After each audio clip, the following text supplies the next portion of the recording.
right, welcome everyone to this Transportation Conference Committee meeting of Thursday, May 15th, 2025. The time is 3:36. We are in Minnesota Senate Building, room number 1150. We do have an agenda here, members, but we're not going to get to the agenda because the day turned out a little differently than we anticipated. We have targets. And so that's probably really the work and the business that we have before us over the next few hours. I'll just thought I would take the opportunity, chairs, to express. First, let me just, before I get into that, I will just make brief reference to the Senate offer sheet I had sent out. I think I had communicated at that time to both chairs that, that if we did have, and I think you've reflected as well, if we did have targets, probably spending a lot of time on these matters is not the best use of our time. But I thought I would just touch base on what these are. They're just a group of policies included in either both sides or House or Senate that seemed like they were fairly non-controversial, some fairly easy to achieve, mutually agreeable ideas. That may or may not be true, but that was our assessment, and so we thought we'd put them out there for either an offer or for some discussion. We will return to these and more later on. The first order of business, of course, is to get to the budget work. That's the essential work that we have. So, but since we went to all the trouble of creating an amendment, the A37 that we sent out, I thought I would just touch base on that a little bit. That's the idea that's been around for quite a while to make TNC type services, Lyft and Uber service type, available to our disabilities community with wheelchair accessible vehicles. There's been a variety of different kinds of ideas that have been offered, and this is kind of a reworking of that concept, just to go away for a year, really look at some of the best practices and some of the innovations that we've seen working in tandem with the TNC industry and the larger community, and coming back with a legislative proposal that may well be actionable. I recently had the opportunity to hear from folks who have seen some of the innovations that seem very, very workable in other communities. I think we can finally crack this nut, but we just need a little time to go away, look at what's possible, come back to with a legislative proposal in the coming year. Senator Carlson, did you want to? This is Senator Carlson's initiative. Did you want to visit a little bit more? I see we have Mr. Carlson, Mr. Reich in the audience. I don't necessarily want to call you forward if that's okay. Sorry, I got you queued up to do that, but we'll put you on the hot seat. No, it's some other day, not today. Senator Carlson.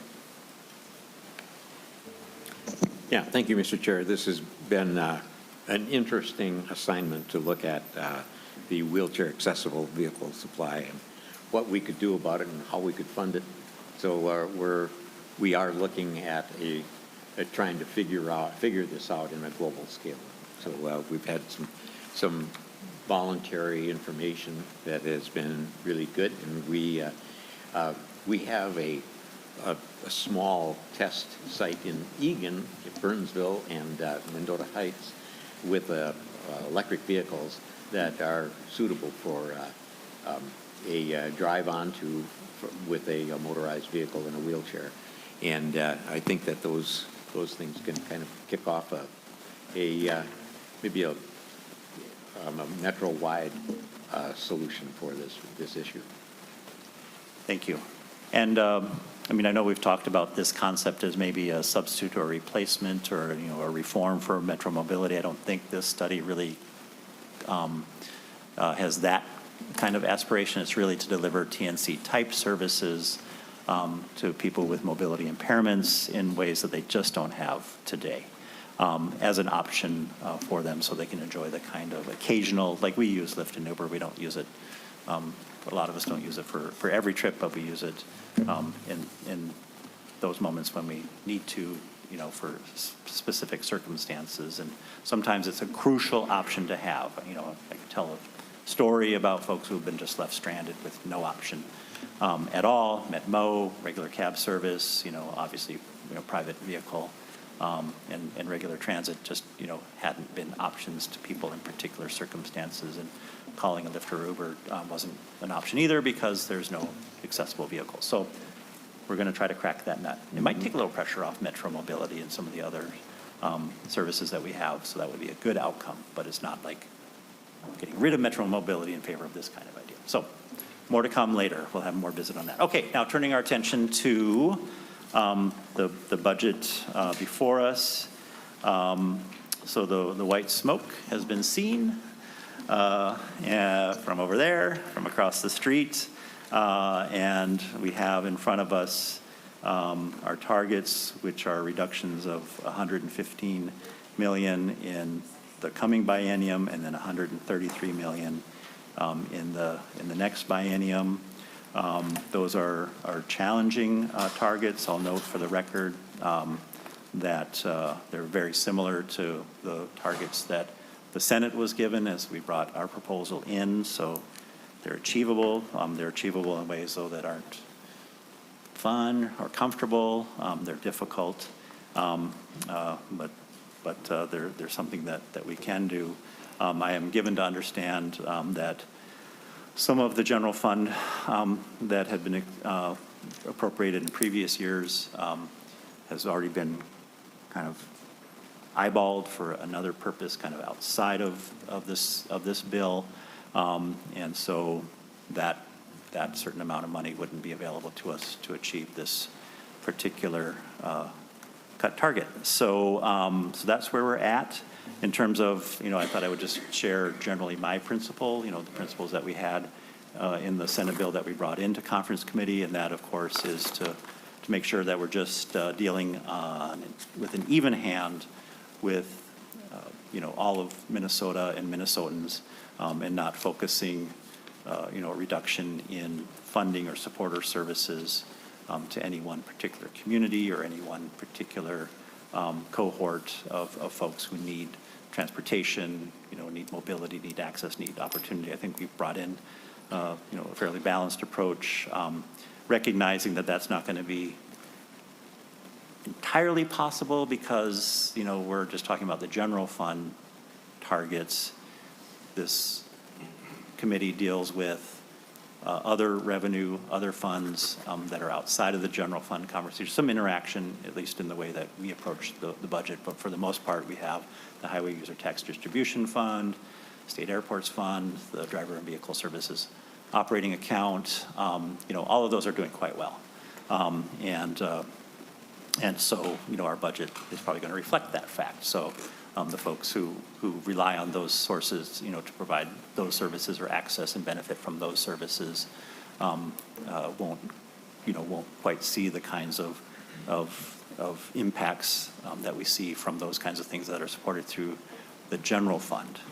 But my aspiration as we approach this conversation that we're going to have over the next less than 24 hours, I think we're supposed to have at least our spreadsheet done by 2 o'clock tomorrow. That's the word from on high.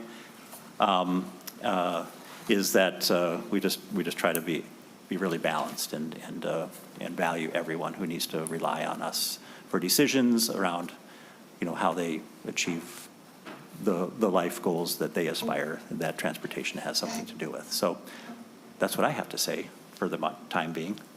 I know not super detailed quite yet, but we're going to get into that conversation. Thought I would throw the floor open to my fellow co-chairs. Representative Kosnick. Thank you, Chair Dibble. And yeah, it's good to see some good smoke coming out. I know you're on the cannabis bill, but good one.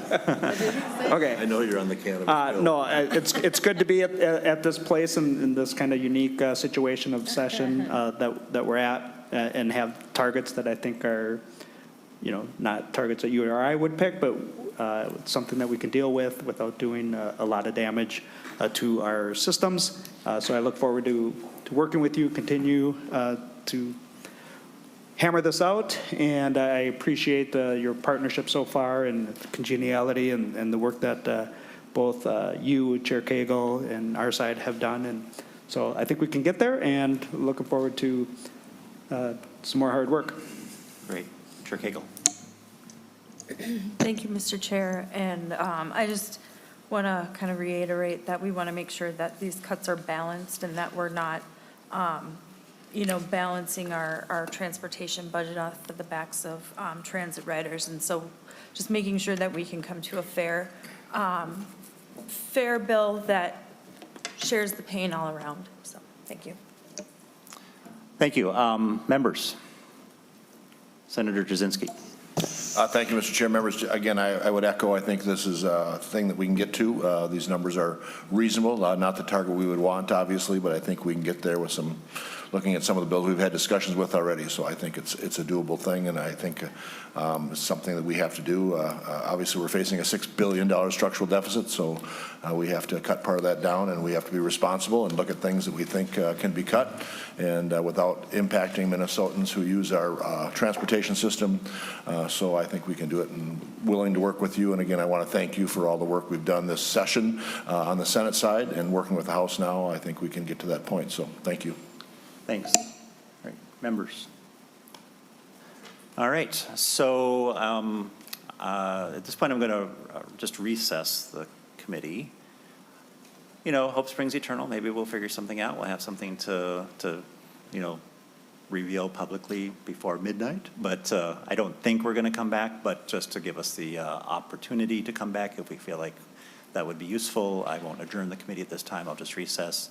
It does, automatically recess at midnight if we don't come back. And then the gavel goes to you, Mr. Oh, it's yours? Oh, sorry. Yes, right. I lose track. All right. Hope springs eternal. Sounds optimistic. We're going to get this done. All right. With that, we are in recess.